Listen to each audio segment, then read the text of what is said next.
Hello everyone, welcome to the Ink Tide. I'm Amanda. I know it's been a while for those of you who have watched my earlier videos. I wanted to check in and give you an update on how I'm doing and also go into more of a detailed demo of these Pilot Petit Mini Brush pens, which are adorable and surprisingly gathered a lot of attention in a really brief short that I snapped from my longer video. Today we're going to test these Pilot brush pens on some Rhodia dot grid paper and some Hobonichi Tomoe River paper as well. I didn't realize, and I did do a little bit more reading, a little bit more research, that these pens are almost discontinued, which is a real shame because if these had been around when I bought my first fountain pen, the fountain pen version of these would have been absolutely perfect to try out. They're simple, they're minimalist, they are very affordable if you find them at a reasonable price. I found these online. I'll link in the comments for those that are interested because these may well still be available. I'm going to measure these to give you an indication of their size.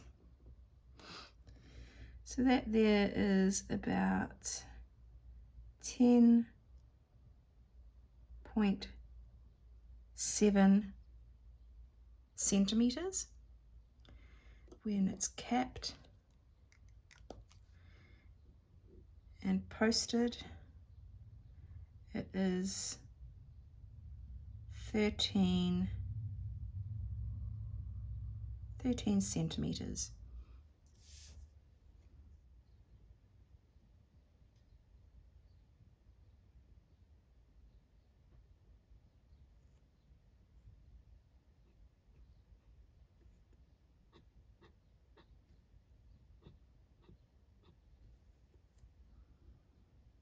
So very light pressure. Let's see how light we can get it. It looks to be about a sort of 0.04 millimeter, and then with significant pressure we get well over a millimeter of line thickness. Very soft, but the grip is really nice and comfortable. I don't feel like it's so soft that it's hard to control. You can hear there that squeak that I think is predominantly because I'm left-handed, so I don't drag my pen so much as I push my pen across the paper. So I would say that's just a sort of user variation, and I quite like that sound.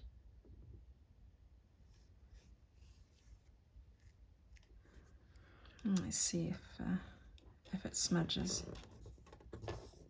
a little bit, but you know, even writing left-handed, I'm not going over and smudging my writing. So inky enough to feel like, you know, very saturated and very rich as it's laid down. Moving on to the yellowy orange.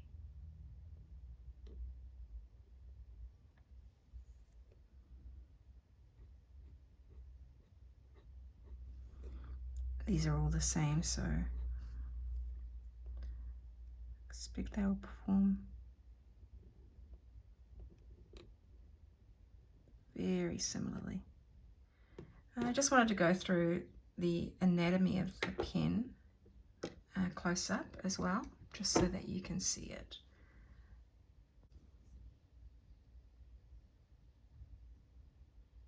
We have here the name of the brush pen, the Petit3 Food Pen by Pilot. This is a plastic body. It's clear, colored clip,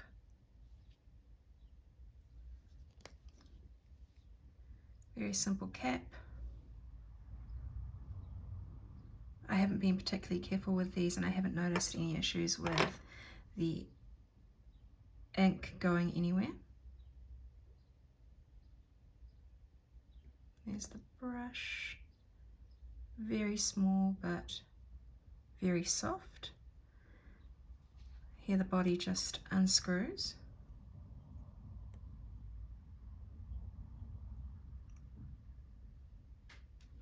And you have your barrel, very simple, and your ink cartridge. I mentioned earlier that the refills, so there we have it, it's just a standard mechanism. The refills for these are as difficult to find as the pens themselves, so I think Pulp Addiction did have them for sale, but what I may also do is see how these perform if I refill them with my own ink. If I wash the cartridge out and I refill them. I haven't tested whether any of Pilot's other converters will fit these. I would hazard a guess that they won't, just because this barrel section is so small. We're looking at that sort of like 5 centimeters, if that, because the end finial is tapered, so I'm not even sure if a Con 40 would fit or a standard Pilot refill. Let me know in the comments if you know. I'm really happy with them. They are very inky, very simple to use. You don't have to be careful with them. They're light, they're small, they don't take up a lot of space. There's really nothing negative that I can say about these, but I will also now test them on the Hobonichi paper. So this is the journal I've been using this year. I'll just go through and see how these behave.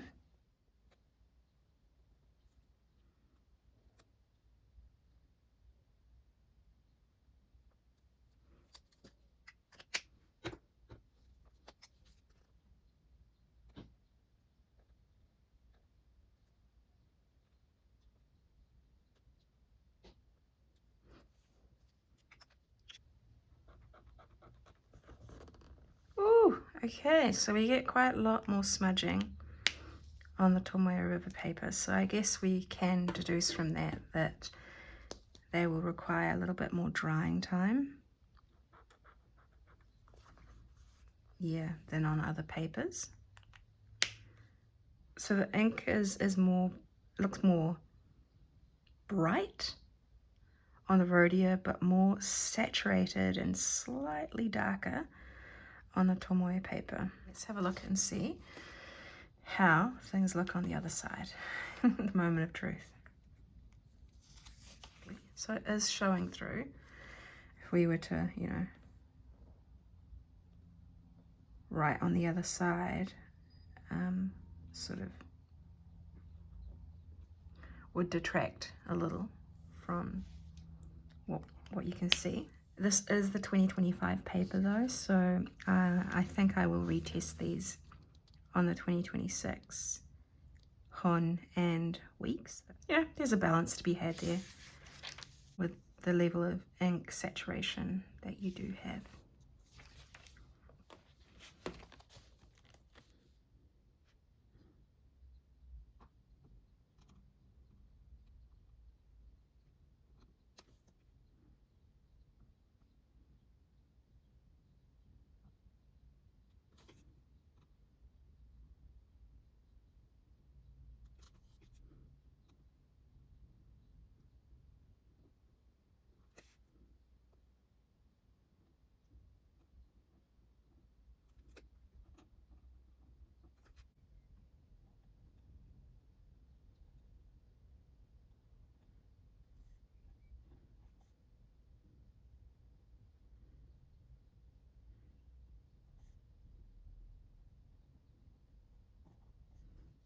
So there you have it.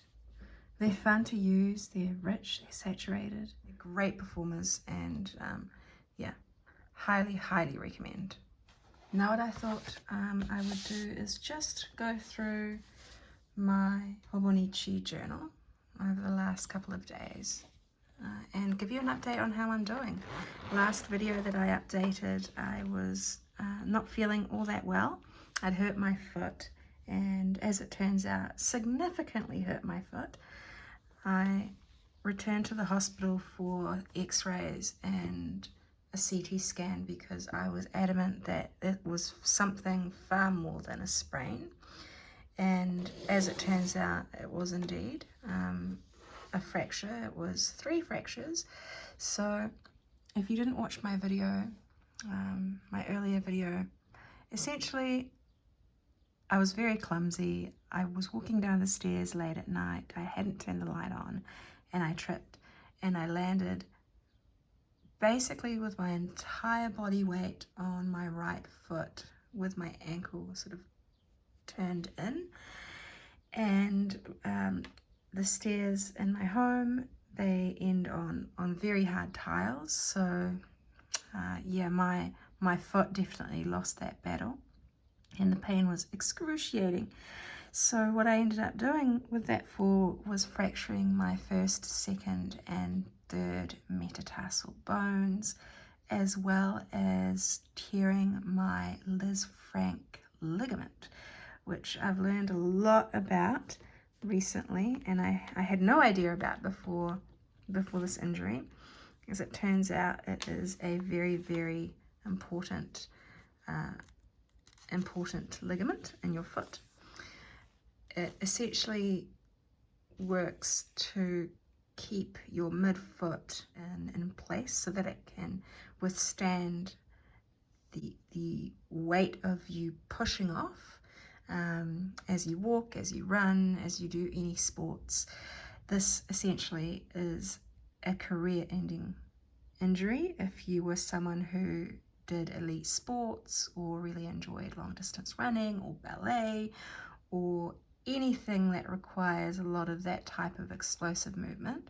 Fortunately for me, that's I'm not active in that way, so I should see a full recovery, but it is still going to be about 12 months. My surgery was on the 1st of December. It was what's called an open reduction internal fixation surgery, so ORIF, and I had done a little bit of research into what this looks like.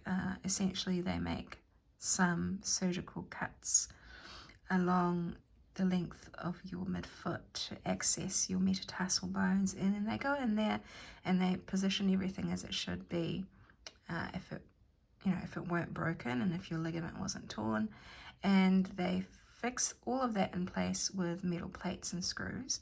So I have 3 metal plates in my foot, in my right foot. The surgery was completely perfect, like it was a breeze. I really trusted my surgeon. He was great and came to talk to me before I went into surgery. I probably found the strangest thing was going under general anesthetic, because it was the first time that I have ever done that, and so I didn't quite know what to expect. I had general anesthetic. I also had 2 nerve blockers in my right leg, which I was so grateful for, because it did mean that I was in no pain for probably 2 days afterwards. Mine lasted and lingered a lot longer than they said, which was sort of 20 hours. But yeah, I was wheeled into the surgery room. I remember looking to my right and seeing the anaesthetist start to put some drugs into my IV drip in my hand, and I read the words ketamine, so I knew things were going to start to get real serious, and then all of a sudden my entire body just started tingling and I felt like I was floating, and about 3 seconds later I was out. So I woke up super chatty, very grateful. There was a lovely nurse who was very lovely, but I just remember I woke up immediately just like talking. She said that I started talking before I even opened my eyes, and she sort of tried to get me to relax and say, oh no, you know, it's okay, you're not quite awake yet. And apparently I was like, no, I'm completely awake, and continued to just chatter away. So I was obviously feeling fine. It's an overnight surgery, so I stayed overnight in the hospital so that they could monitor me and that I could receive IV antibiotics and medicine and get really good rest. So I overnighted. My surgery was around 3 o'clock in the afternoon. I was out by kind of, I remember waking up something like 20 to 5. And yeah, stayed overnight. I was in no pain. My entire leg was really numb, and I was able to go home at 5:30 the next day. That was a really strange experience because I couldn't feel my leg, but I had my knee scooter, so I had to look down, and my leg is in a cast as well at this point. So straight out of surgery, they put me in a post-surgery cast that goes all the way up to my knee. So I had to keep looking down to check that my knee was on the knee scooter because it felt as if I was sort of floating along. The medicine is and continues to be very effective. The tramadol in particular does address the pain, but it makes me so sleepy. So, you know, third day after surgery, I basically just slept through the whole day and could still not really feel too much pain. I could feel a lot of pressure when there was a lot of gravity on my foot if I didn't have it elevated. But most of the time, from the moment I had surgery onwards, I've had my foot elevated in bed, you know, sort of piling up 2 or 3 pillows and finding some way of being comfortable. On 4th day after surgery, that's when the pain started to kick in because the nerve blocks that they put in my leg started to fade away. So yeah, that was pretty intense and frequent on Thursday, and I had to keep remembering to take my medicine at exact intervals because before this I'd been able to be a little bit more relaxed given I couldn't quite feel what was going on. But what I found the most surprising was really sharp pain in my ankle, like just super intense and very painful, sort of hot burning pain. And I've researched, as it turns out, this is likely just a sort of pressure pain because having my foot elevated and in cast, there's a lot of weight on my ankle. And yeah, on Friday, I just had a lot of swelling and a lot of pain, and it's sort of continued since then. So I'm managing the best I can. I'm getting a lot of rest, and I'm journaling when I find the energy and the time, but you can see it's just quite brief. I have enjoyed using headers in my daily entries so that I get sort of a snapshot of what that day was about. And I started doing that because it does feel like the days are blurring together at the moment. I'm very tired. My foot feels very swollen and sort of stuck in my cast. There's frequent pain. So I wanted to use headers to delineate for myself kind of what had happened from one day to the next. But it might be something that I continue to use in my journaling going forward once I'm well.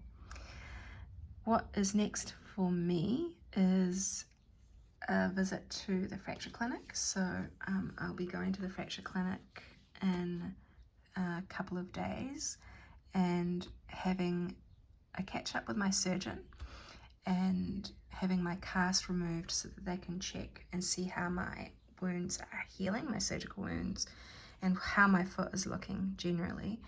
And based off of that, they'll make the decision about whether I go back in another cast or if I get a sort of a moon boot instead that's removable. Irrespective of which way it goes, I will still be non-weight bearing for another 4 weeks, and at that point we'll test whether I'm ready to start rehab, to start putting weight on that foot and essentially learning to walk again.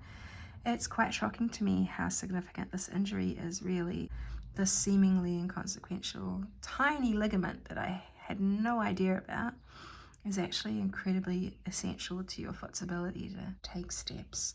So priority is just to get well and to rest, and hopefully to find time to upload and catch up with you all.